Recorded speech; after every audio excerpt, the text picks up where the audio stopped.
kanatong tanan, hapit na gid birthday ni Mama Maria. So, kitang mga babayi, another pasidaan na sad nga kaninyo sa akong mga kaigsuonang babayi. Nga diin, mag-uulbi si Mama Mary kung kita bitang mga babayi, musimba nga dili ta nakadress or nakapantalon rata. Ngano kung kita gud mga babae magpantalon bitaw mo simba, usigon bi ato sa daghang pagsulay sa kinabuhi mo nang mag-uol gyud ang aton nangitnong inahan nga si Mama Maria kung makita niya kita nagsimba nakapantalon. Kung unsa gani ang itsura sa atong mahal nga Birheng Maria, sa bisan asa ka moanha nga simbahan, makita gid na nato nga doon na siya brunda, taas siyang dress, mao gid unta na ang angay suoton sa usa ka babaeng gusto magbalaan. Ug karong panahon na daghan kong makita nga magsunod Mama Mary kung iprosesyon ang mahal nga Birheng Maria nga diin nakapantalon, naka-short ang uban. Kabalo ba mo kung gusto mo makapahimuot sa tunangit ng inahan nga maoy tinubdan, naghawid sa grasya sa kalangitan?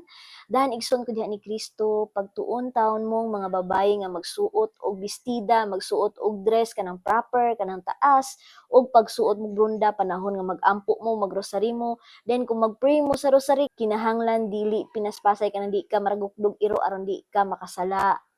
Oo. Kinahanglang solemn ang imong pag-rosaryo. Kana lamang, God bless.